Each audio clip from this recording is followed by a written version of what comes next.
काशी में ज्ञानवापी मस्जिद का निर्माण कब और कैसे हुई थी। तो चलिए आज के इस वीडियो का शुरुआत किया जाए।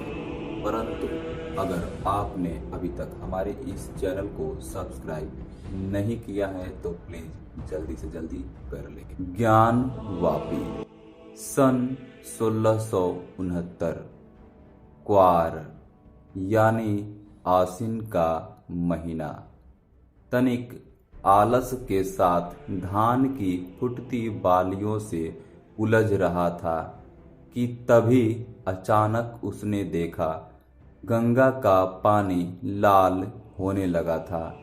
वह चौंका उठा। कुछ ही वर्ष पहले उसने गंगा को तब लाल होते देखा था जब मुगल सैनिकों ने विंध्याचल के विंध्यवासिनी मंदिर को तोड़कर वहां के हिंदुओं का सामूहिक नरसंहार किया था। उसे फिर किसी अनहोनी की आशंका हुई। वह कांपते हुए गंगा की उल्टी दिशा में दौड़ा। गंगा के पाट पर दौड़ता क्वार अभी काशी से 3 कोस दूर था कि चीखों से उसके कान फटने लगे। उसके रोंगटे खड़े हो गए। कांपता हुआ क्वार दूने वेग से दौड़ा।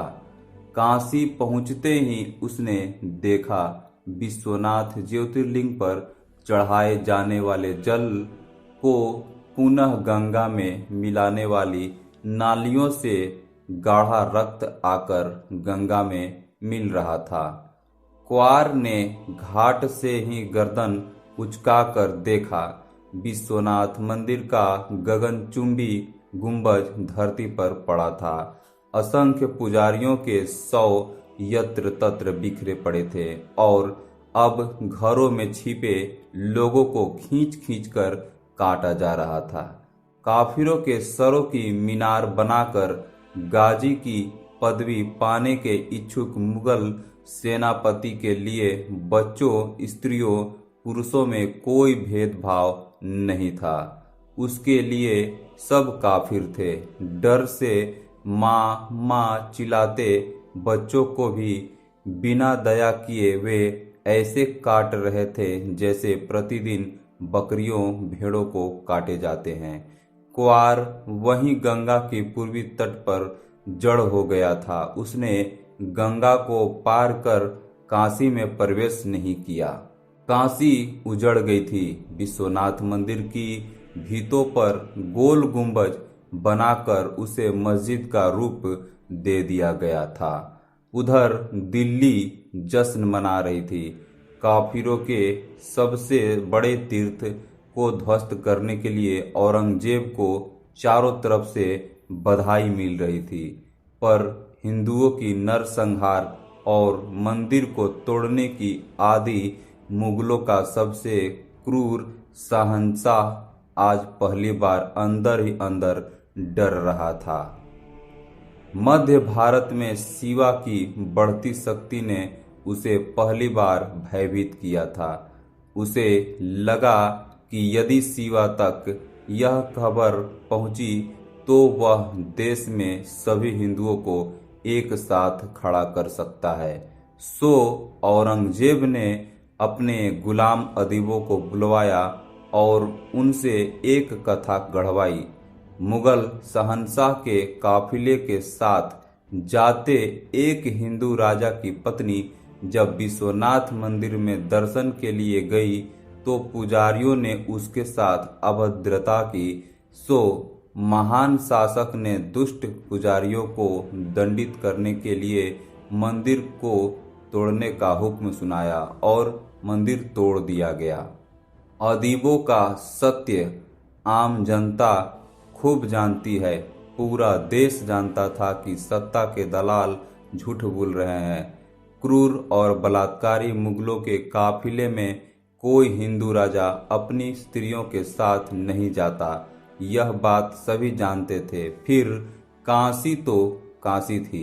बड़े बड़े शहंशाहों को अपने ठेंगे पर रखने वाले काशी वासियों ने सत्ता को भी ठेंगा दिखलाया और विश्वनाथ मंदिर के स्थान पर बने मस्जिदों को नाम दिया ज्ञानवापी।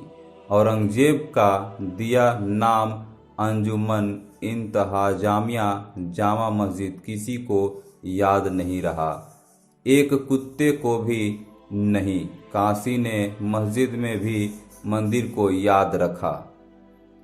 युग बीत गए, मुगल खानदान का पतन उसी दिन से प्रारंभ हो गया। औरंगजेब के मरते ही भारत के अधिकांश सूबे स्वतंत्र होने लगे, मुगलों का नाश हो गया, पर काशी अगले 30 सालों में ही खड़ी हो गई थी, अपनी उसी प्राचीन मर्यादा को चीर परिचित ठसक के साथ। 50 वर्षों बाद मराठा नरेश मल्हार राव होलकर ने पुनः विश्वनाथ मंदिर बनवाने का प्रयत्न किया, पर उस युग की कथित धर्मनिरपेक्ष लखनऊ के नवाबों ने इसका घोर विरोध किया। महाराज होलकर के प्रयास असफल हुए और मंदिर बनवाने की अधूरी इच्छा लिए ही वे दुनिया से चले गए। युग ने फिर करवट ली। इस बार नवाबों की शक्ति भी समाप्त हो आई। महाराज होलकर की पुत्रवधू अहिल्याबाई होलकर ने देश के कथित धर्मनिरपेक्षों के घोर विरोध से लड़कर काशी में पुनः विश्वनाथ मंदिर का निर्माण कराया। काशी खिलखिलाकर हंस पड़ी, पर युगों से गंगा के पूर्वी तट पर उदास बैठा क्वार मुस्कुरा भी न सका। वह जब भी सर उठाकर देखता तो विश्वनाथ मंदिर की दीवारों पर खड़े ज्ञानवापी के गुंबज उसको मुंह चिढ़ाने लगते। उसका सर झुक जाता, उसे गंगा का पानी लाल दिखने लगता। युग बीत गए, काशी में कभी क्वार नहीं आता, ईश्वर जाने कब आएगा। तो दोस्तों, ये थी काशी विश्वनाथ मंदिर की कुछ संक्षिप्त जानकारी और सत्य जानकारी, जिसे हमें और आपसे हमेशा हमेशा से छुपाया जाता आ रहा है।